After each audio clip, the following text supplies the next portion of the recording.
Before we dive into God's Word together, let's pause once more and ask for His help.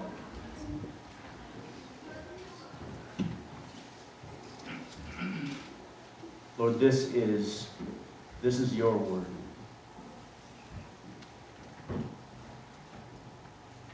It's a gift that you have communicated to us, your people.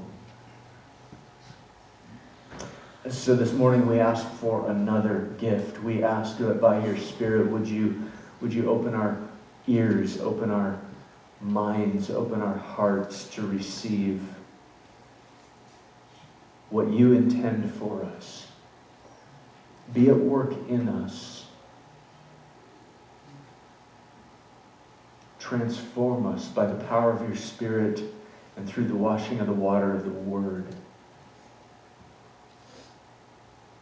Make us more useful to bring glory to your name in all the earth. We ask it in Jesus' name.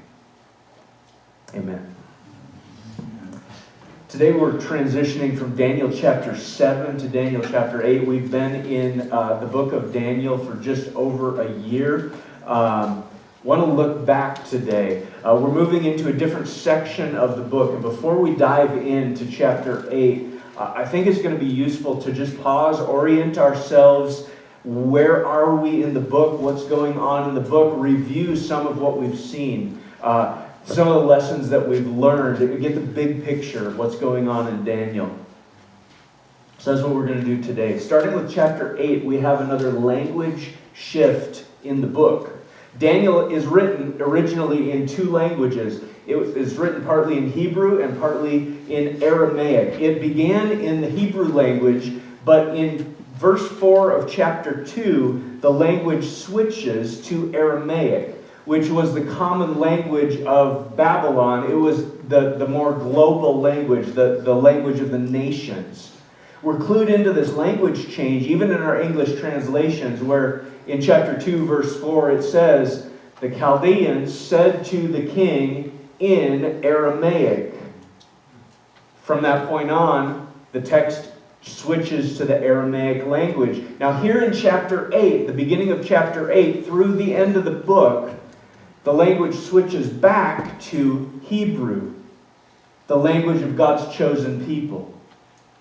Chapters 2 to 7, the Aramaic section, record the witness of God's people on mission, exiled to Babylon, yet used by God, sent on mission by God to transform kings and kingdoms for His glory, for the glory of God. So we're going to just run through this section, chapters 2 through 7, and look big picture, what we've learned so far. Chapter 2, the king had a dream that none of his wise men could interpret. It seems he was actually skeptical of their abilities, so he tested them. He demanded of them not only the interpretation of the dream, which they would have been happy to give, but he said, just so I know your interpretation is going to be accurate, tell me what I dreamt. As well as the interpretation of, tell me what I saw in my dream, and then I'll know that you can actually interpret the dream. The Chaldeans answered the king and said, "There is not a man on earth who can meet the king's demand, for no great and powerful king has asked such a thing of any magician or enchanter or Chaldean. The thing that the king asks is difficult, and no one can show it to the king except the gods whose dwelling is not with flesh." So Nebuchadnezzar says, that's fine, you can't do it. We'll just tear you limb from limbs and make your houses into a dung heap. That's how this is going to go. He's the king. So he orders all the wise men to be torn limb from limb and to make their house a ruins. When Daniel receives word that he and his friends, who were in training in the wise men's school of Babylon in exile, you guys are going to be executed too, by the way, because you're part of that group. He makes an appointment with the king to reveal the interpretation to the king, and then he goes home and asks his friends, "Join me in seeking mercy from the God of heaven." When Daniel is brought before the king declared to Daniel, whose name was Belteshazzar, given a Babylonian name, "Are you able to make known to me the dream that I have seen and its interpretation?" Daniel answered the king and said, "No wise men, enchanters, magicians, or astrologers can show to the king the mystery that the king has asked." He said, "Wait, I thought you said you were going to come through on this one." Daniel says, "You're right, it's impossible. But there is a God in heaven who reveals mysteries, and he has made known to King Nebuchadnezzar what will be in latter days." God gave Daniel both the dream and the interpretation of Nebuchadnezzar's statue image. And in response, look at the response. So you've got this Jew exiled from Babylon, slated to be executed, steps up and says, "Guys, let's pray. Maybe God would use us to not only save people's lives, but bring light and hope to this king." In response, Daniel chapter 2, verse 47, the king answered and said to Daniel, "Truly your God is God of gods and Lord of kings and a revealer of mysteries, for you have been able to reveal this mystery." Daniel brings light, hope into a dark place. Chapter 3, the three Hebrews refused to bow to the king's image, the king's statue. Chaldeans, some of the other, their peers, maliciously report them to the king. Daniel 3, verse 12, "There are certain Jews whom you have appointed over the affairs of the province of Babylon, Shadrach, Meshach, Abednego. These men, O king, pay no attention to you. They do not serve your gods or worship the golden image that you have set up." When these three were brought before the king, graciously given by him another chance to bow. Maybe you misunderstood. Maybe the language barrier. We'll give you another shot. This is how it's going to go. Shadrach, Meshach, and Abednego answered and said to the king, "O Nebuchadnezzar, we have no need to answer you in this matter. If this be so, our God whom we serve is able to deliver us from the burning fiery furnace, and he will deliver us out of your hand, O king. But if not, be it known to you, O king, that we will not serve your gods or worship the golden image that you have set up." These three are willing to risk everything rather than dishonor the God of heaven by bowing to an idol. After the soldiers who cast them in were burned to death, after the three fell bound into the superheated, burning, fiery furnace, notice God didn't keep them from being thrown into the furnace. After the king looked in the furnace, though, and saw 4 men unbound walking in the midst of the fire unharmed, the fourth like a son of the gods.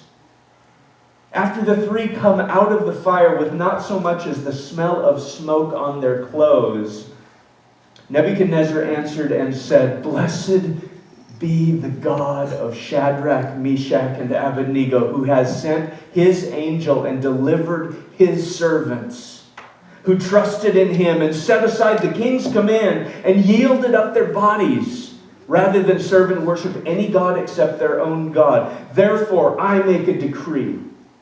Any people, nation, or language that speaks anything against the God of Shadrach, Meshach, and Abednego shall be torn limb from limb," and there it is again, "and their houses laid in ruins, for there is no other God who is able to rescue in this way."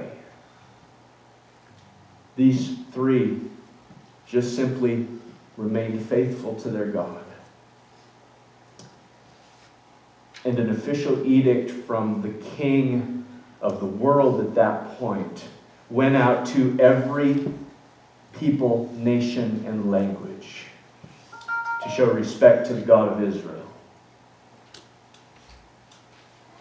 Chapter 4 of Daniel is actually written by King Nebuchadnezzar.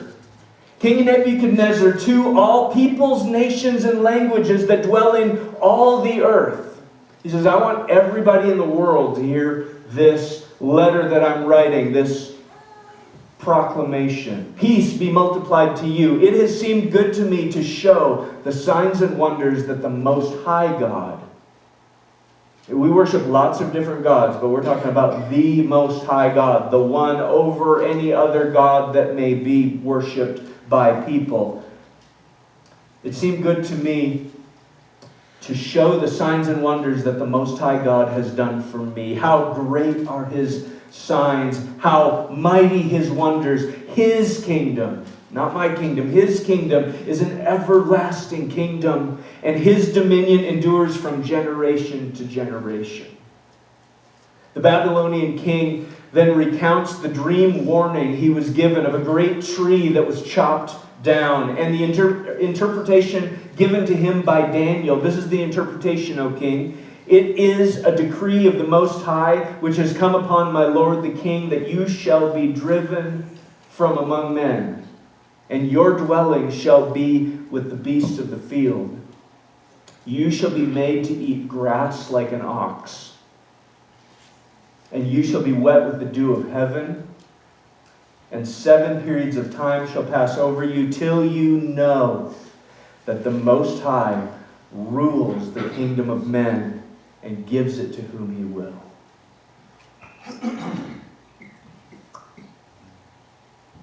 Daniel was grieved to deliver this message to the king, but he says, I wish this was about your enemies, not you, but here's how it's going to go. You are proud, and God will humble you. He's going to drive you literally insane for 7 years. You're going to be eating grass, living as a wild man. Chapter ends, at the end of days, I, Nebuchadnezzar, lifted my eyes to heaven, and my reason returned to me, and I blessed the Most High and praised and honored Him who lives forever, for His dominion is an everlasting dominion, His kingdom. He said, is this not the great Babylon that I, Nebuchadnezzar, have built? No, it was given to you. It was a gift.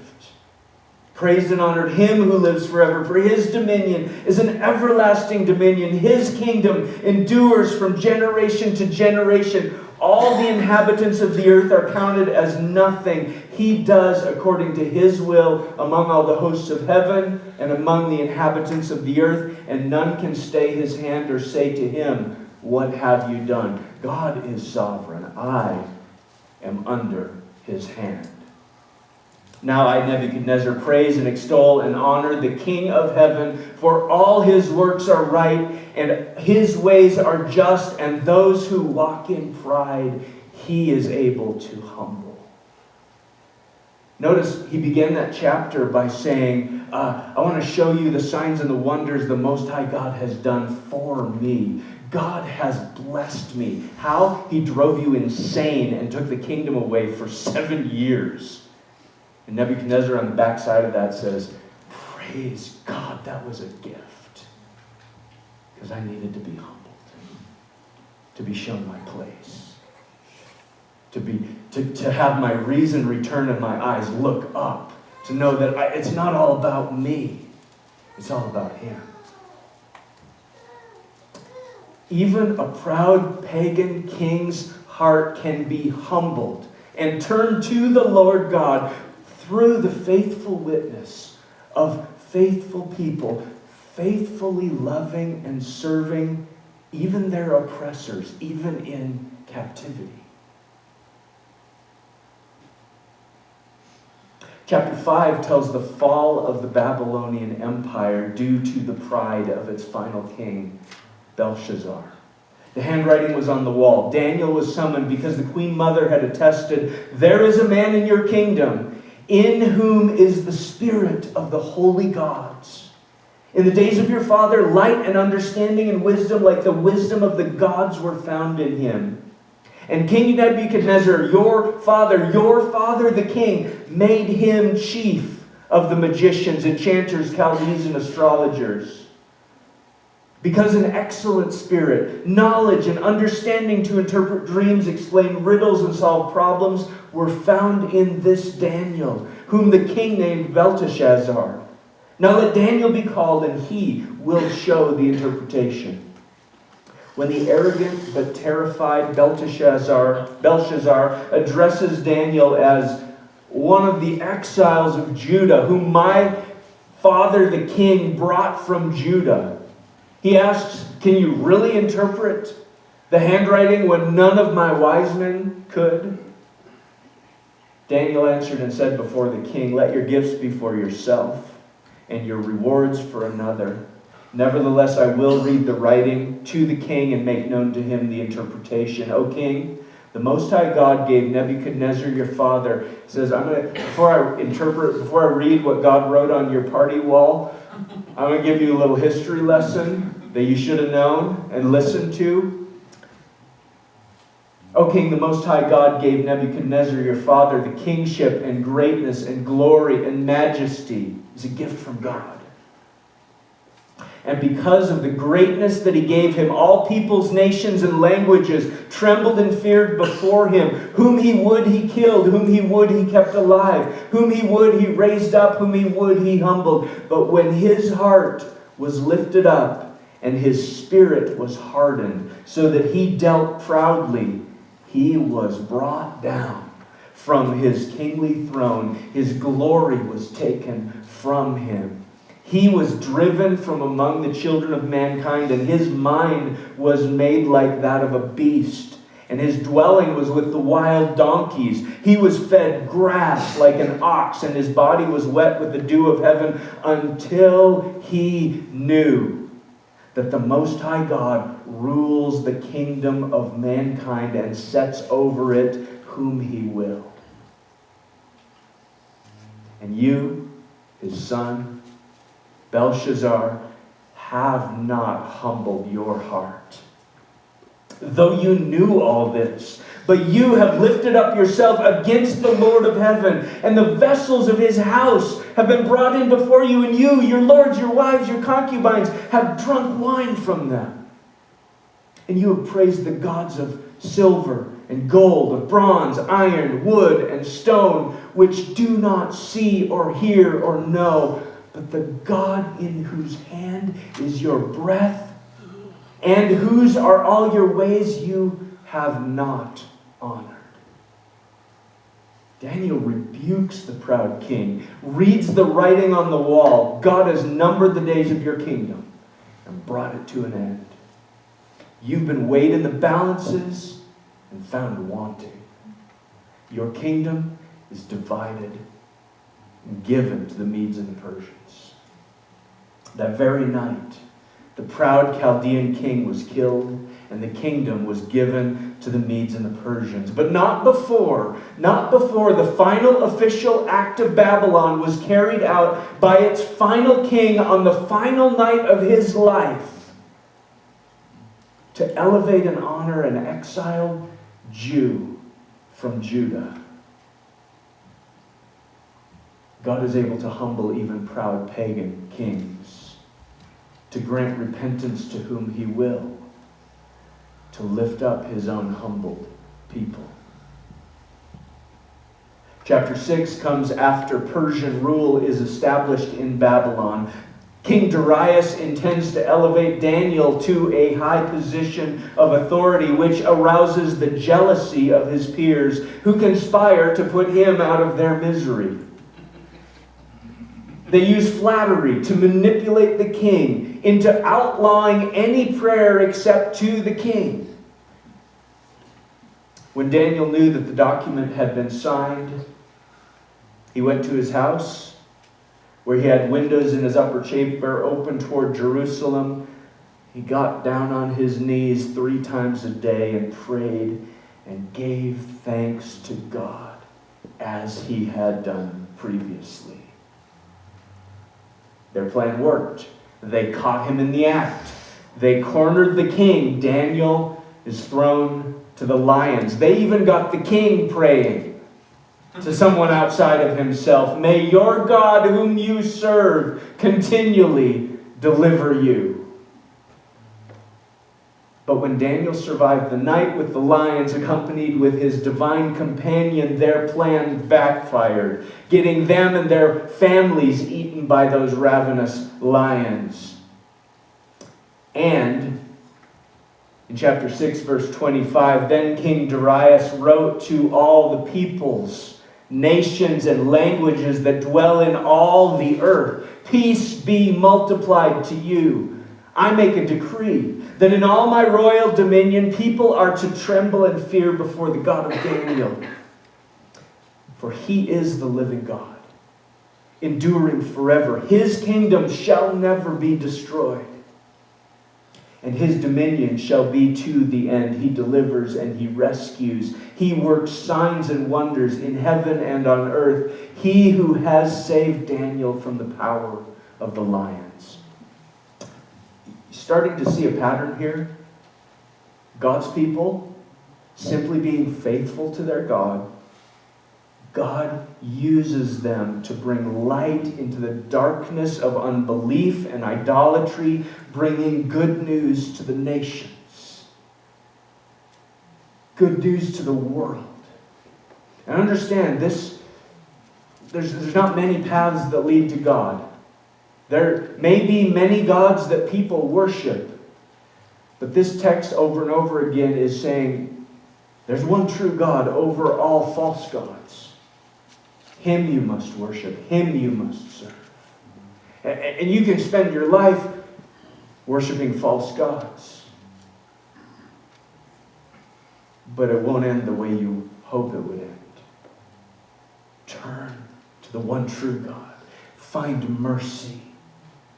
Find relationship with Him.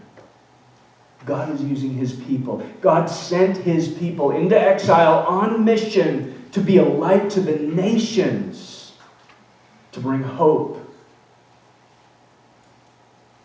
Daniel chapter 7 is the pivot of the book. It's the hinge that holds the book together. It's tied to the Aramaic section, chapters 2 through 7, by language. It was written in Aramaic.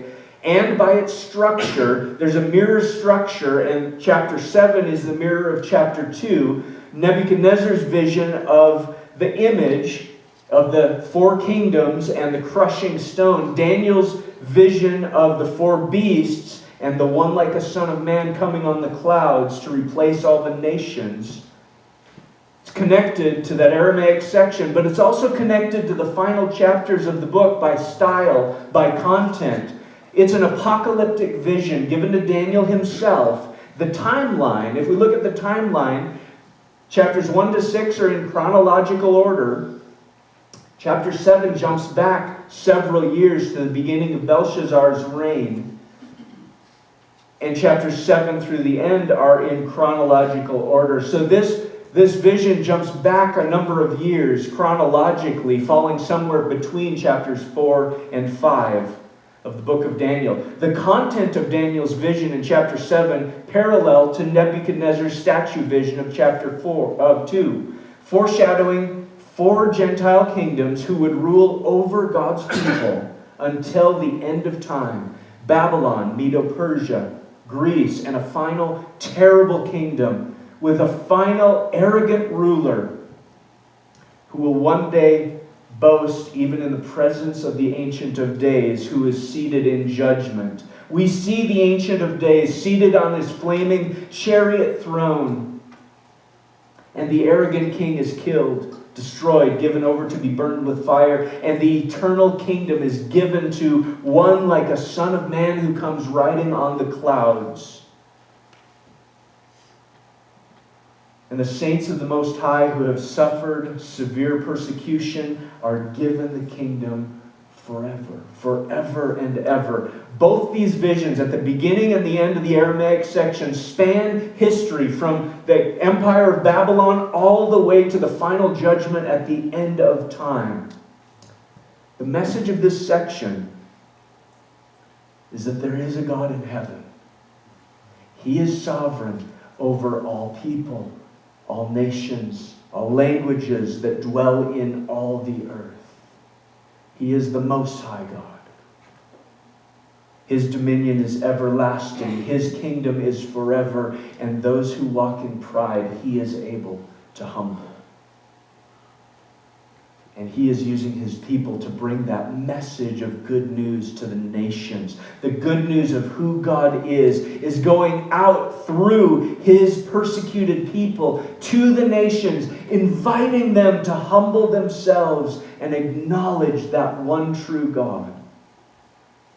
Regardless of what we must endure, his saints will inherit the kingdom forever, forever and ever.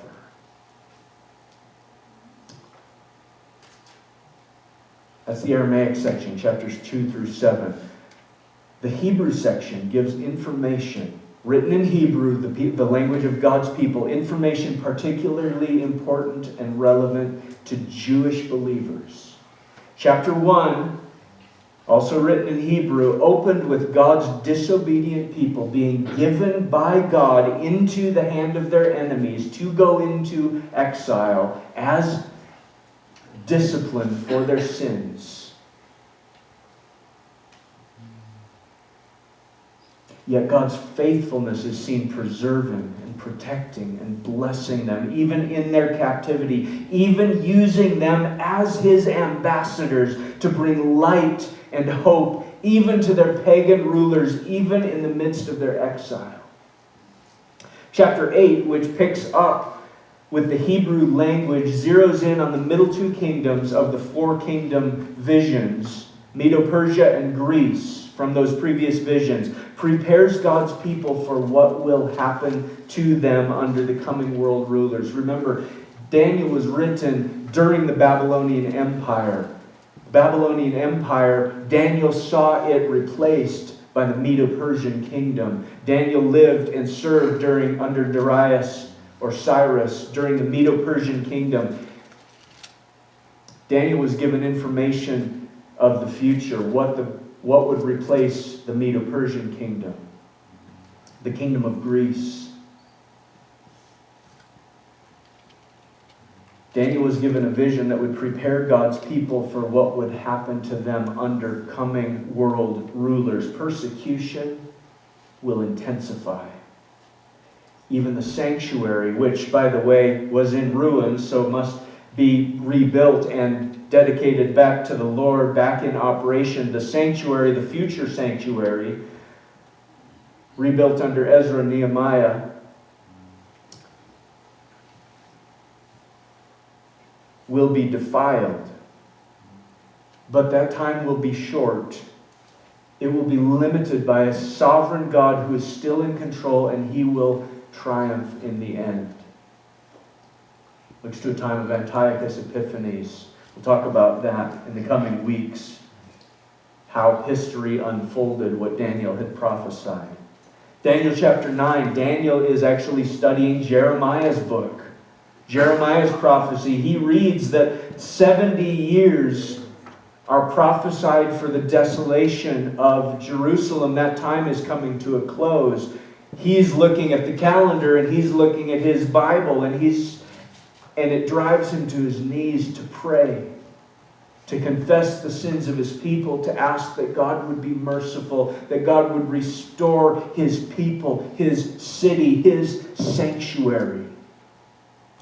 And in response to Daniel's humbling and prayer, Daniel's given a far-reaching vision of 77s decreed about his people and about his holy city, the holy city Jerusalem. Chapters 10 through 12 chronicle coming kings, Persia, Greece, giving even more detail than chapter 8, specific detail that so many critics say, well, Daniel had to be written after these things happened because it's so accurate. God tells things that are going to happen before they happen, so we know who's talking. The Most High God, the one who is sovereign over all history. Gives even more detail than chapter 8, but it also points ahead, something that hasn't yet happened. In fact, Jesus in his day said, when you see what Daniel talked about happen, run. Hasn't happened yet, and according to Jesus, some of this stuff hasn't happened yet. pointing ahead to a coming evil king at the time of the end, the coming persecution like there has never been before. But this will be followed by the deliverance of God's people, the resurrection of those who have died, some to shame and contempt, some to everlasting life, who will shine like stars in the sky. See, the message for God's chosen people is that trouble is going to increase, but the time of trial is always limited. Limited by a sovereign God who loves his people. It's a time of refining, a time of purifying the saints. Frankly, we need it. Anybody look at your life and say, oh yeah, I'm good, I don't need to be purified? Yeah, don't put up your hand. I don't like it. I don't want to be put in the fire. But the Bible describes God as the refiner. He puts his people in the fire, not to destroy them, but to burn away the dross so that he can take them out and they will shine like pure gold. He has a good purpose. Even in whatever you're going through today, he's refining you. The message for God's people is trouble is going to increase, but that time is short. It has time limits on it. It's a time of refining and purifying the saints, and the reward for faithfulness will be worth it. So stand firm. Persevere. Be faithful, whatever comes. Because he who sent his own Son to buy you with his own precious blood, he is worth it. Let's pray. Father, thank you for your word. Sometimes it's very uncomfortable. We don't like it. But we know we need it. It's sometimes a diagnosis from the doctor that says there's bad news. It's cancer. It's spread. It's terminal.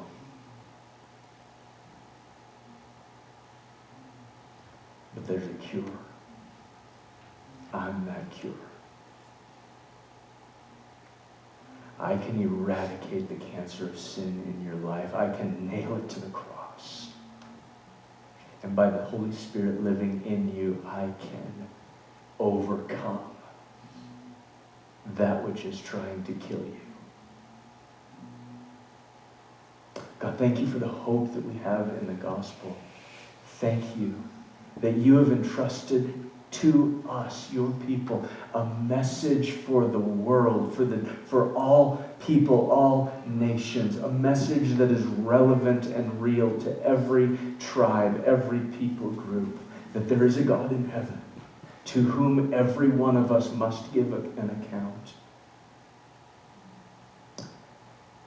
And that one true God has sent his only Son, Jesus, to pay the price for my sins so that I can be forgiven and enjoy a relationship reconciled with that one true God.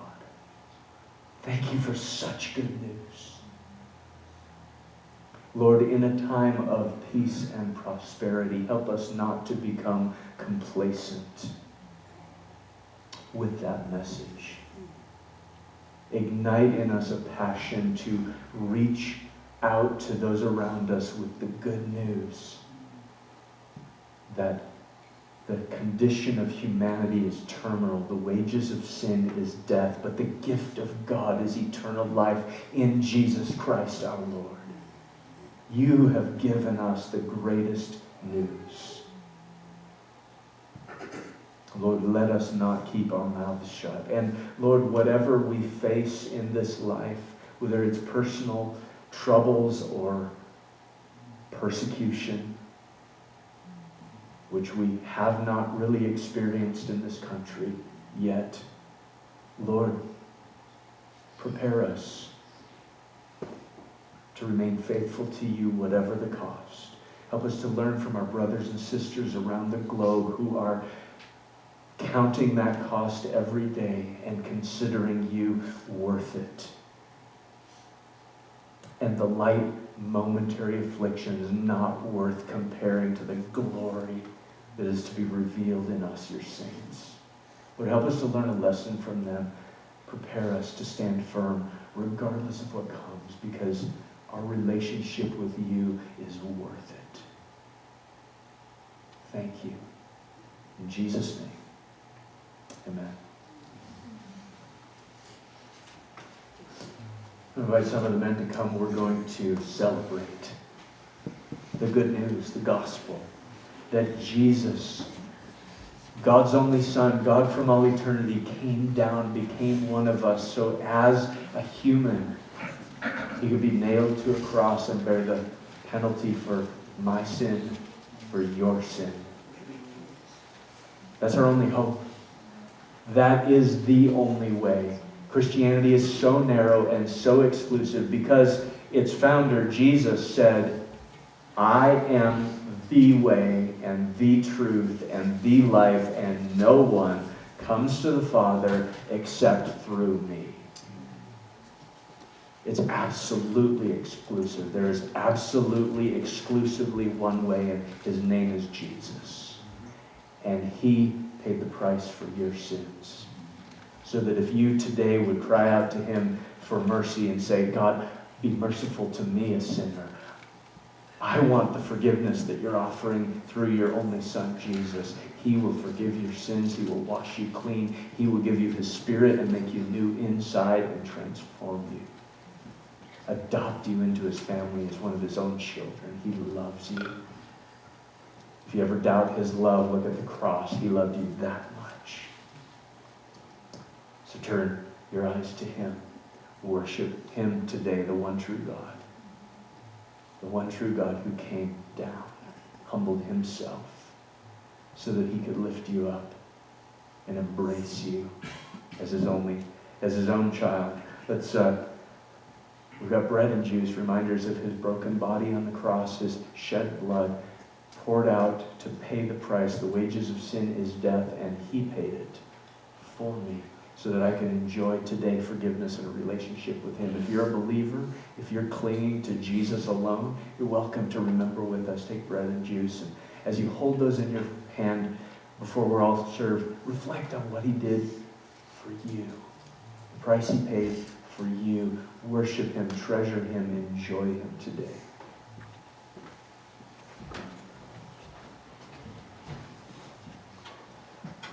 Let's give it thanks together. Father, thank you for sending your only Son to be my substitute, to be the Lamb of God that takes away my sin. Jesus, thank you for willingly, gladly, for the joy set before you, enduring the cross, despising its shame. And now you are seated where you belong at the right hand of your Father in glory. And you always live to make intercession for us. You're praying for us today. Thank you, Jesus, for what you accomplished on the cross. Holy Spirit, thank you for opening these blind eyes and allowing me to see the light of the glory of the good news in the face of my Lord Jesus. Thank you for the rescue that you performed on my behalf to make me yours, to bring me into a relationship with you. When I was dead in my sin, you made me alive by your Spirit. You gave me new eyes to see. Thank you. Thank you for the gospel. Jesus, we remember what it cost, and we say thank you. His body broken for you. Take it easy.